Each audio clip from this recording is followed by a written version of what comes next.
کہ آپ اگر جماعت خانے نہیں آؤ گے تو آپ کی اولاد کس طرح سیکھے گی؟ یہ آپ کا کام ہے۔ ایک آدمی تھا، اس کا باپ بوڑھا تھا۔ اب اس کے گھر میں ایسی بہو آئی کہ جس نے وہ چابیاں بھرنی شروع کر دی کہ بیٹے اور باپ کے درمیان اس نے فاصلہ کر دیا۔ بہت سے گھر عورتوں کی وجہ سے برباد ہوتے ہیں۔ ایسی کوئی بہو آ جاتی ہے کہ جو ککئی کی طرح ہوتی ہے، کوشلیا کی طرح نہیں۔ گھر میں نا اتفاقی ہو گئی، اور آہستہ آہستہ اس آدمی نے اپنی عورت کی محبت کے اندر پڑ کے اپنے باپ کی خدمت چھوڑ دی، بلکہ سختیاں کرنے لگا۔ پہلے خود کھانا کھا لے وے، بچا کھچا باپ کو پہنچاوے، کوئی بھی اچھی چیز آوے تو چھپا کے کھاوے، باپ کو پتہ نہ لگے۔ سردیوں کا موسم آیا، اب بوڑھا آدمی، اس کے بدن میں گرمی کم ہوتی ہے، ایک کمبل اس کو پورا نہ ہوتا تھا، بہت چھچرتا تھا۔ بیٹے کو کہا کہ مجھے سخت تکلیف ہو رہی ہے، تم ایک کمبل تو لے آؤ۔ اچھا، وہ ایک کمبل لے آیا، کمبل دیا۔ اب وہ پوترا تھا کچھ 5-6 برس کا، تو باپ یعنی دادا اس کا کہیں واش روم یا باتھ روم میں گیا ہوگا، تو پوترے نے کینچی لی اور کمبل کو آدھا کاٹ دیا اور آدھا کمبل لپیٹ کے اپنے روم میں لے گیا۔ اب جو دادا باہر نکلا تو کمبل آدھا شور مچایا، باپ بھی آ گیا کہ میں تو سارا لے کے آیا تھا، کیا ہوا؟ لڑکے نے کہا میں نے کاٹا ہے۔ بھئی تو نے کیوں کاٹا؟ کہتا ہے ابا جب تم بوڑھے ہوگے ایسے تو تم کو میں یہ آدھا کمبل اس وقت دوں گا۔ اس نے بیٹے نے دو تماچا مارا، اس کو اپنی غلطی کا احساس ہو گیا، سدھر گیا۔ اگر آپ نے اپنے باپ کی قدر نہیں کی تو آپ کا بیٹا آپ کی قدر نہیں کرے گا۔ آپ اگر دسوند نہیں دیتے تو آپ کا بیٹا دسوند نہیں دے گا۔ آپ دعا نہیں پڑھتے تو آپ کی اولاد کیسے دعا پڑے گی؟ آپ جماعت خانے نہیں جاتے تو اولاد کو کیا کہو گے کہ جماعت خانے جاؤ؟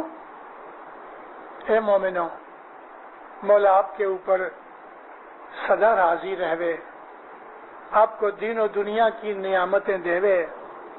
میں آواز بند نہیں کرتا، میں خالی آپ کو دعائیں دے رہا ہوں۔ میں نے تو یہ کہا کہ مولا آپ کو بہت برکتیں دے، بہت دولت دے، مگر اس مولا کے گھر کو مت چھوڑو۔ اس مولا کے گھر میں آ کے سجدہ کرو، شکر گزاری کرو۔ آج سے 100 برس پہلے ہمارے جو باپ دادا تھے ان کا حال آپ کو یاد ہے؟ میں گئے 60 برس سے یہ کراچی میں آتا ہوں، 60 ایئرز ہوئے۔ میں سب سے پہلے ادھر 1929 میں آیا تھا۔ میں اس وقت سے کراچی کو جانتا ہوں۔ آج یہ بڑے بڑے بنگلے، یہ بڑے بڑے مکان، یہ آبادی، یہ اچھے گارڈن اور یہ اچھے اچھے رستے، اس زمانے کے جو لوگ رہتے تھے مومنوں، وہ کس غریبی حالت میں رہتے تھے آپ کو پتہ نہیں۔ آپ میں جو بڑی عمر کے لوگ ہیں ان کو تھوڑا تھوڑا پتہ ہوگا۔ یہ سب نعمتیں حضرت امام کی رحمت اور بخشش ہیں، یا آپ کے کسی باپ دادا نے دعائیں مانگی ہوئی ہیں، سجدے کیے ہوئے ہیں، تسبیحیں نکالی ہوئی ہیں، مولا میری اولاد کو سکھی کرنا۔ وہ جو اس نے بانڈز خریدے ہوئے ہیں نا اس وقت، وہ ملٹی پلائی ہو کے آج آپ کو کیش ہو رہے ہیں۔ کسی کی ماں، کسی کی دادی، کسی کا باپ، کسی کا دادا، ارے کسی کا بزرگ یہ دعائیں دے گئے ہیں، وہ آج پھل رہی ہیں۔ اپنی اولاد کا بھی خیال اور فکر کرو کہ یہ اولاد کس طرح سے بڑی ہوئے، مولا کے گھر کی مومن بنے، مولا کے گھر کے عاشق بنے، مولا کے گھر کی خدمت کرنے والے بنے۔